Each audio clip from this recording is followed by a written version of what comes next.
Hey guys, welcome to my channel. My name's Jay and this is where I share my art projects with you guys. And today I'm going to be working on a ROBOCOP 1987 1:1 scale mould. A lot of good things came out of the 80s and this is definitely one of them. Terminator and ROBOCOP were probably my two favourite sci-fi characters. Particularly ROBOCOP because I really enjoyed the way they portrayed the humanity sort of in the machine. Otherwise it was the other way around with the Terminator. It's more the machine pretending to be human. And yeah, I've always been drawn to it. I've gone ahead already and prepped and primed it, so you're going to get straight into doing the painting. Two main components to this project. One would be the metallic head at the back, lots of chromes, bit of blue, bit of purple, and the realistic looking face. I'm hoping to get some good skin texture in there, and then I'll be adding some realistic looking eyeballs into the eye sockets towards the end. So should be a lot of fun, and yeah, hoping you stick around. So I've gone ahead and masked up the face with just some newspaper and masking tape. As you can see, basically just going to paint the back all black, not have to worry about it getting anywhere I don't want it to. And I have my White Knight squirts. That doesn't sound right.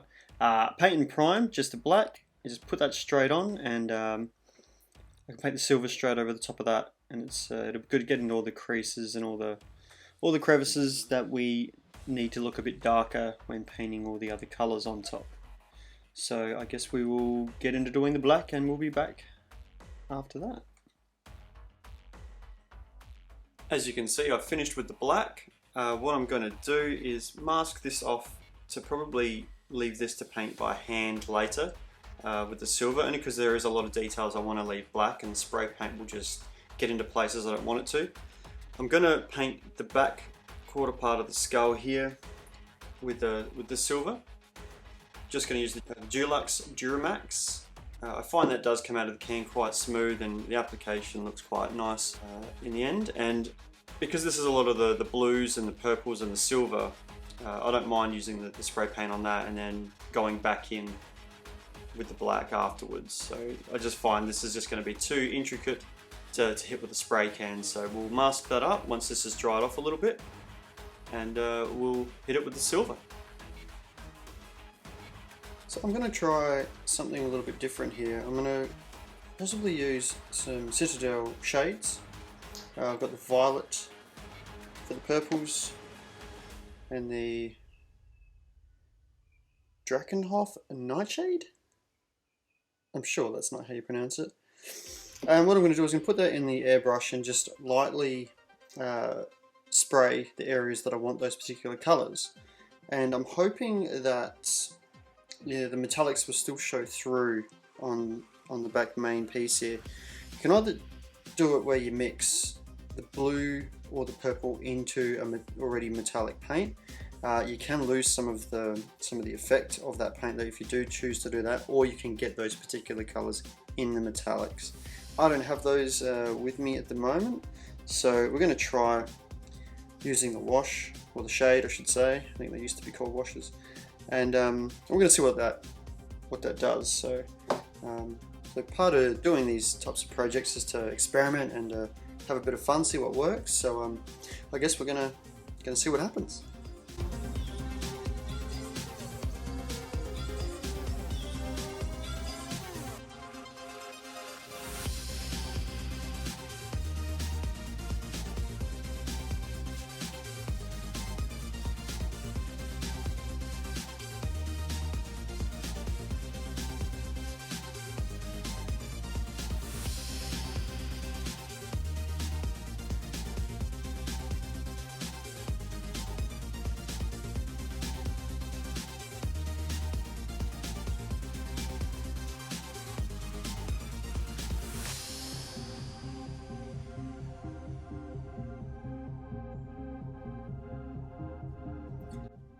And you know what, I think that's actually turned out quite well.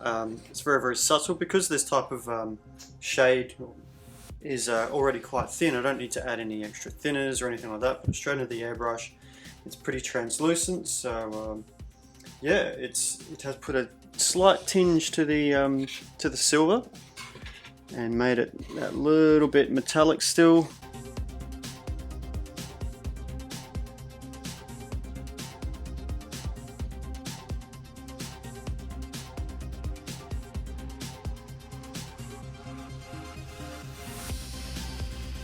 So I think that's done a pretty cool effect, if you ask me. Not all my ideas are silly. And yeah, I'm pretty happy with that. So I think what we might do is do a clear coat on top of that, just to sort of seal all those paints in, and just sort of make that layer a little bit more protective in case we get any other sort of paint on there, because it's going to be very difficult to repair if we happen to get any other paints on there. Very happy. Alrighty, time to hit the metallics with the brush. So I'm going to give the Vallejo, I'm great with names, a go. The silver, pretty straightforward, and we'll see how that turns out.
So for inside the earpiece just here, I'm going to hit that with the Glorious Gold game colour, and that'll basically inside the earpiece and a couple of little rivets and bits and pieces there, so it should really make it pop.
So once again, similar to my Mandalorian Armorer's helmet video, I'm going to use the Kiwi brand shoe polish.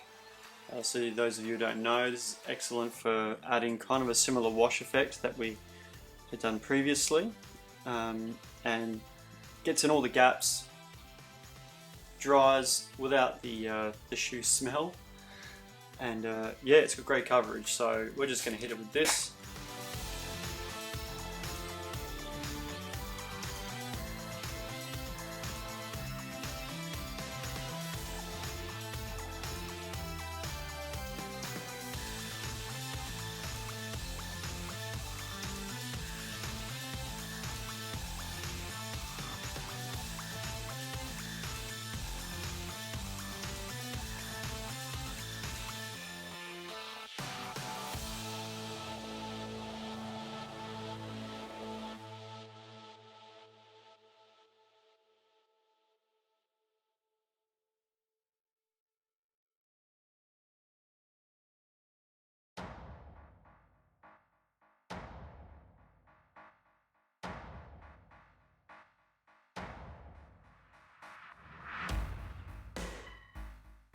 of different tones to it in the purples and the blues. It's not just plain silver.